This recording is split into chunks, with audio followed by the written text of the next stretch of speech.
Welcome everyone to another Reckless Paradise podcast episode. I am your host Dystro, and tonight is a very special night. It's special for me.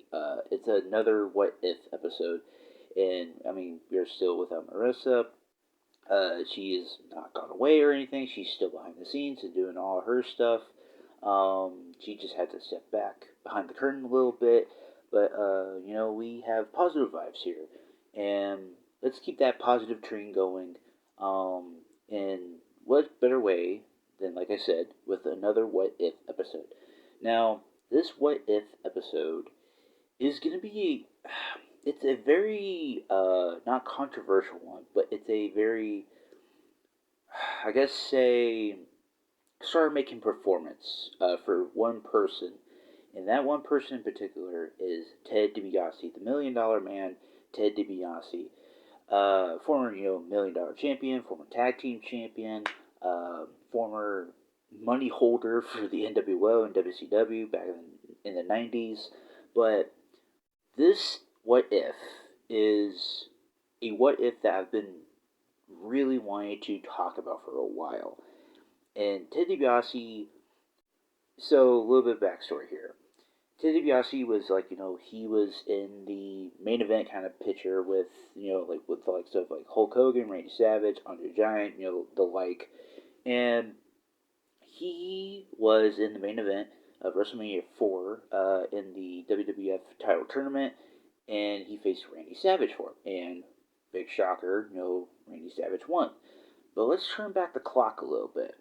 What if Ted DiBiase had won the WWF Championship, and where would he would have gone from there?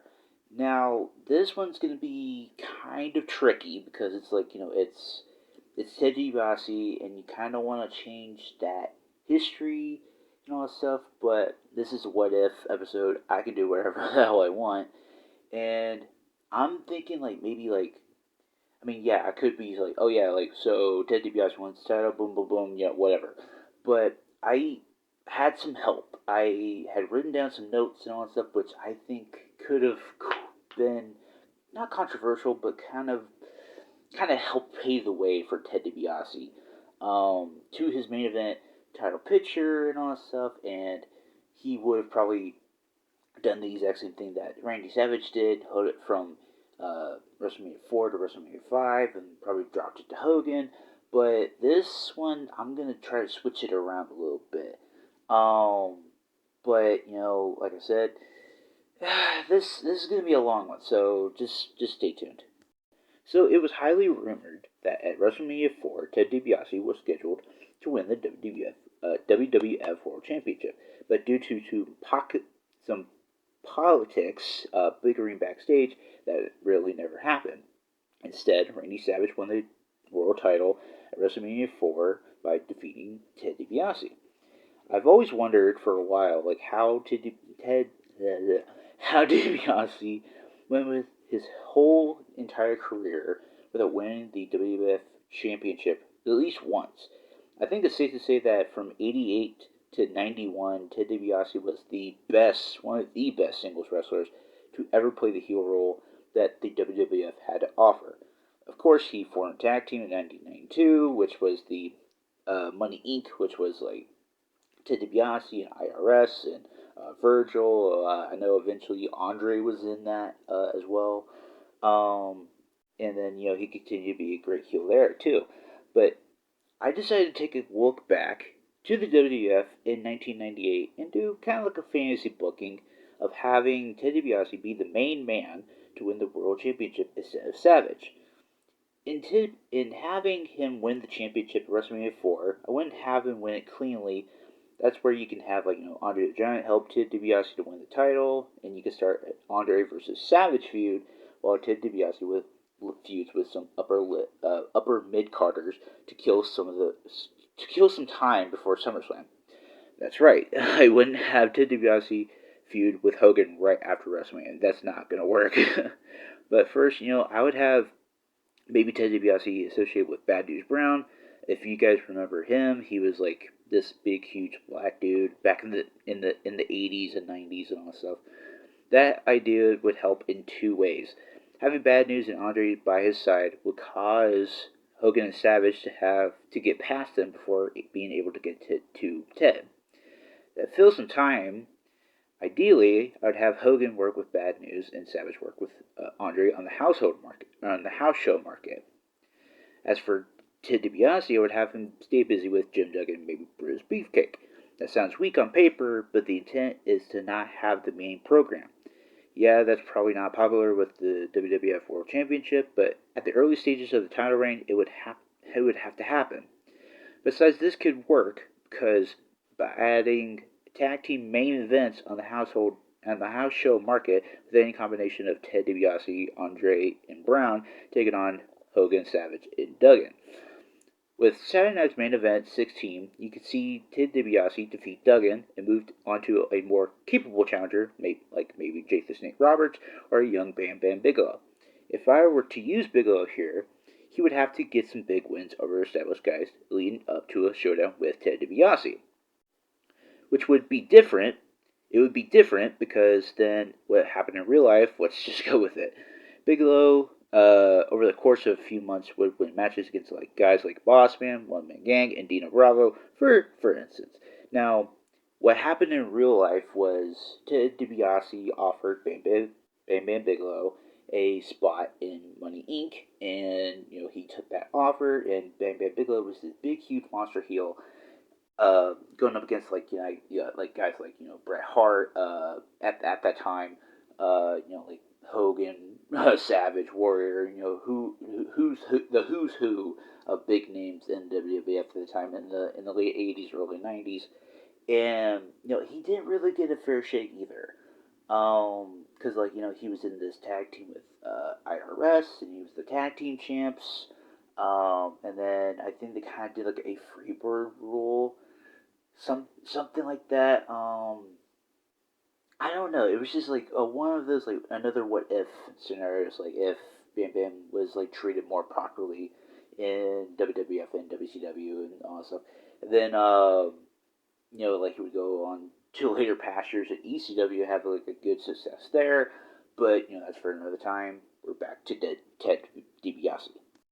On television, Bigelow would have to be pushed as a title contender, and guys like Mean Gene could bring that up to Ted DiBiase. That's when a feud between Bigelow and the enforcer of sorts, Bad News Brown, could begin. For some reason, I see them having entertaining brawls. Hogan and Savage would be busy with Ted DiBiase and Andre and keep the main event from SummerSlam, with Savage pinning Ted DiBiase instead of Hogan getting the win. That could set up a later rematch down the line. The momentum that Bigelow would have by now would include a victory over Bad News Brown at SummerSlam '88. This could lead to a title match with Ted DiBiase at Saturday Night's main event number 17, where Ted DiBiase would get help from Andre to retain the title. The next major pay-per-view would be Survivor Series of '88. Off the top of my head, this is where Hogan, Savage, Bigelow, and maybe a tag team like Strikeforce could team up against Andre, Bad News Brown, Ted DiBiase, and a tag team like Demolition. And maybe this is where maybe you could introduce a version of War Games or something. Maybe kind of make it show it's a mainstream thing. I know that could be a little fantasy booking nitpicking there, but it's a what if. This is my forte here. I think a War Games on the mainstream market in the WWF eyes, and all that stuff. I think that would have worked really. It depends on how you book it. And plus, this is when Vince Jr. was about to get the WWF from Vince's father and all that stuff. And, it's you gotta have that big money match to, kind of seal Survivor Series as a whole. I don't know how they would do it, though. It's you gotta have 2 rings, and you gotta, fill up a lot of area and all that stuff. You gotta have, 2 steel cages and all that stuff.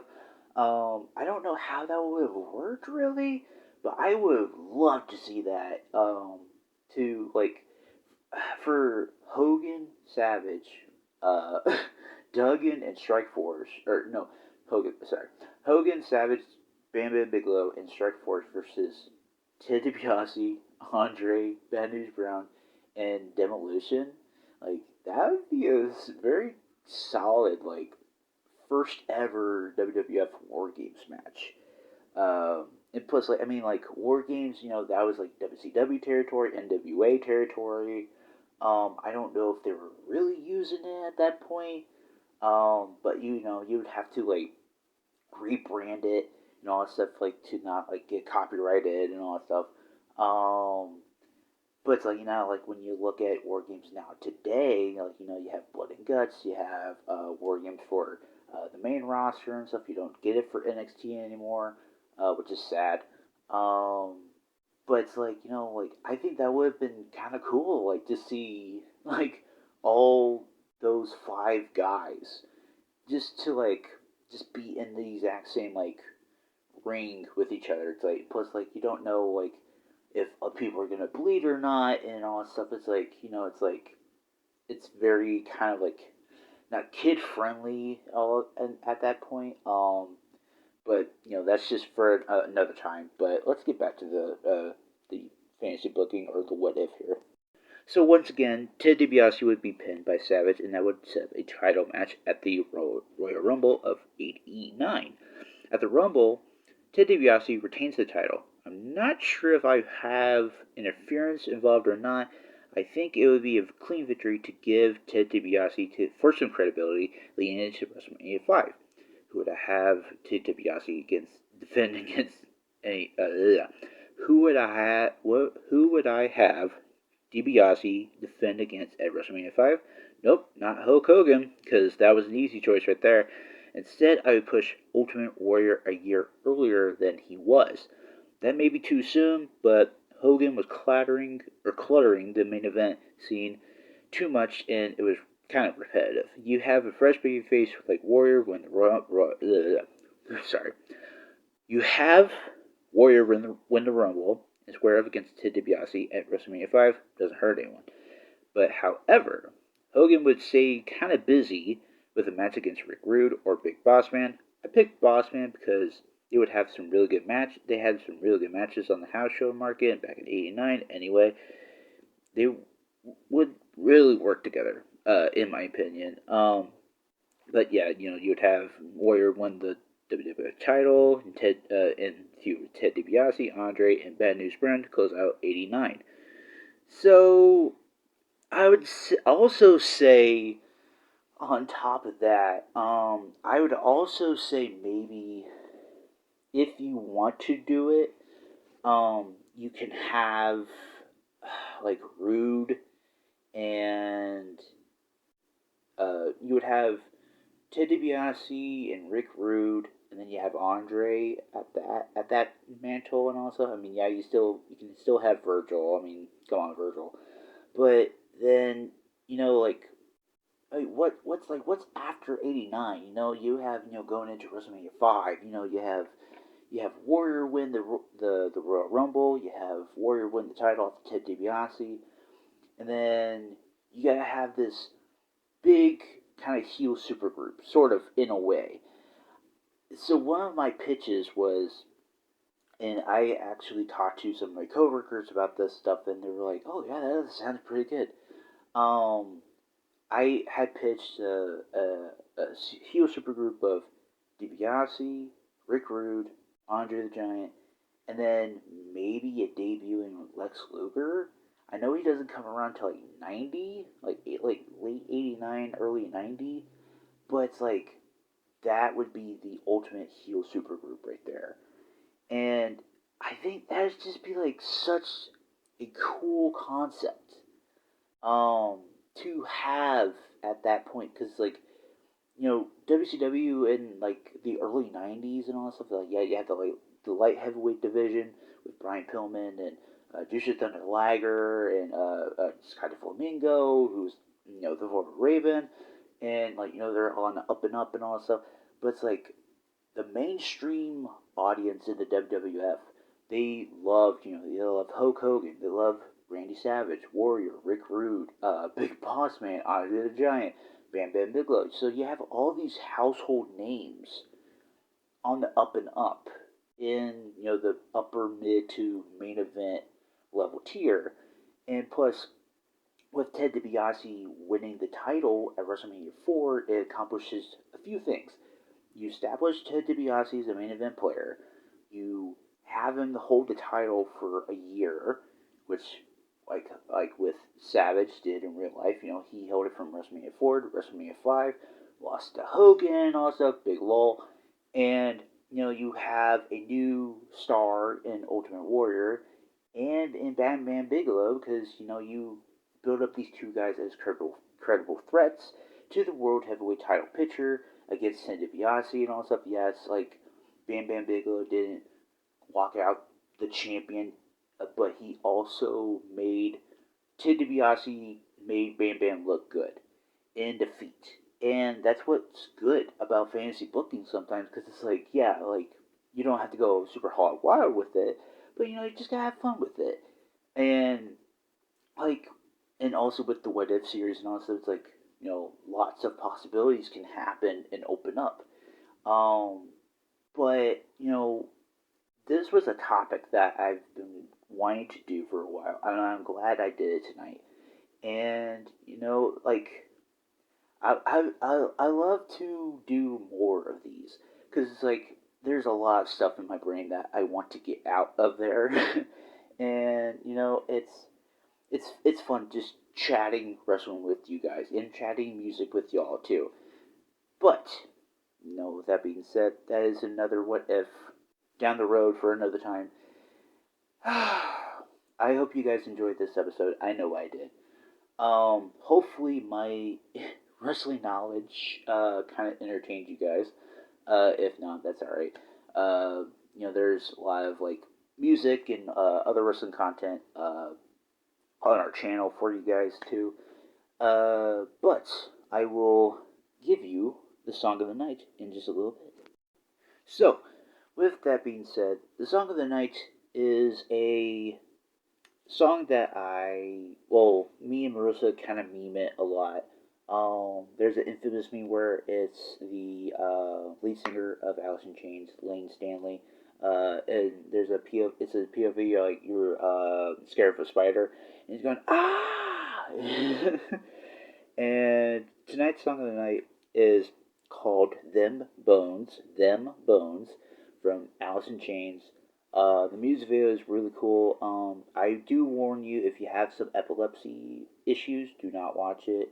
But if you don't want to watch the video and all that stuff, there's the music on Spotify and all that stuff, and wherever you can find it. It's a really kick-ass song. And that is it for the episode. Thank you very, very much for listening and or watching. You can find us on all of our social medias in the link tree down in the description below. We have an Instagram page, we have a Reddit page, we have a Twitter page, we have a TikTok page. We have my gaming YouTube channel on there. At the time of recording, I am hopefully closer to 1,500. What else?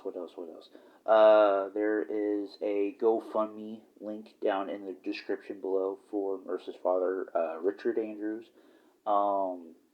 At the time of recording too, she is a little bit into the fund and all that stuff. It's not really much, but hey, it's better than nothing. Please go donate whenever you can. Like, donate $5. It helps. Go towards their electric bills, their rent and all that stuff, food, water, anything else, medical bills, because they're going through a tough time right now, and we all need some help and love around here in these trying times. I do want to say one thing. Please go show some love to Marissa and her father on Facebook and all that stuff. Also, we have a Facebook page for the Rook's Paradise podcast as well. But yeah, that is it for the Reckless Paradise podcast episode tonight. Thank you very, very much for watching. and I will see you next Thursday for a Rivalries episode. Peace!